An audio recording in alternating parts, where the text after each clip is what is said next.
Good morning, this is Ian King Live, an hour of business and economic news from the heart of the city. More than 500,000 businesses could collapse this spring unless the government provides more support. That stark finding is from the Institute for Public Policy Research, which wants the Chancellor to take more action to support smaller firms. The IPPR's research shows that almost 600,000 UK businesses are at risk of collapse in the spring. The left of centre think tank says that's around 1/3 of business turnover in the UK. And it says that means that 9 million jobs are on the line because employers' cash reserves are perilously low. Well, the IPPR wants the Chancellor to extend support schemes now to avoid a cliff edge later. Well, the co-author of that report and the senior economist at the IPPR is Carsten Jung, and he joins me now. Carsten, morning to you. Presumably these are jobs by and large in the services sector and in hospitality. That's true. Those are two of the sectors most impacted, but it's also in other sectors such as construction and manufacturing. And, you know, it's really stark that we're all hoping we go back to normality in summer.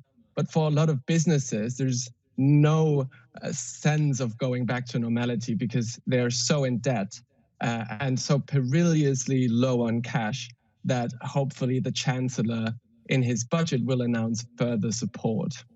Now, you want a continuation of schemes like the furlough scheme, some of the loan schemes that the government has had running. I mean, the problem, though, isn't it? A lot of those schemes have become a byword for fraud. Potentially, you're going to lose a lot more money in doing this.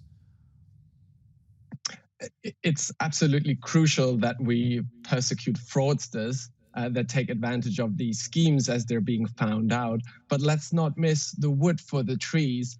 There are, as we estimate, 600,000 businesses, most of them legit, many of them viable, that do need this support.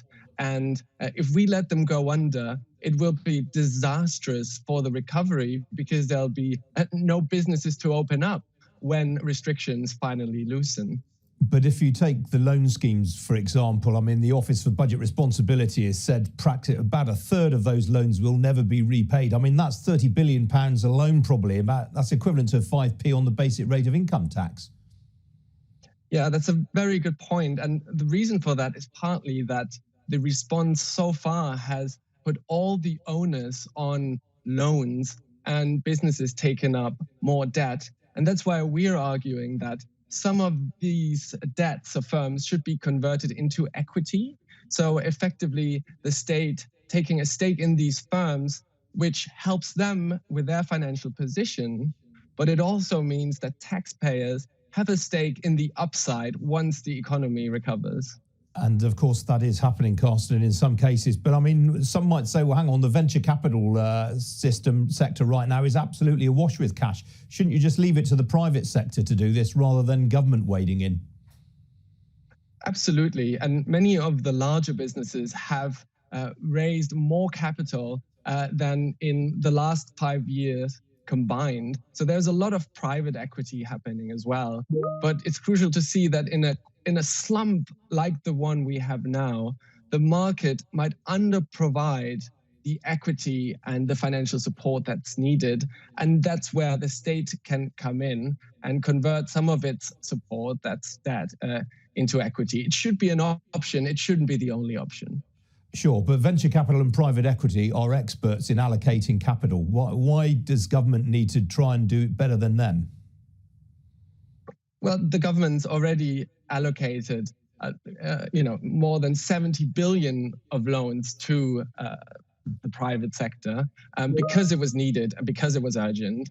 And what we're arguing is that some of this should now be turned into equity. But also, crucially, the public sector needs to work with the financial system to have a bankruptcy and debt restructuring procedure in place. And that the state definitely cannot do by itself. It needs to work with the banks. They have the expertise. So it needs to be, there's various players that should play a role in this. And, the private sector expertise will be absolutely critical as well. Okay, Carsten Jung, thanks for joining me this morning.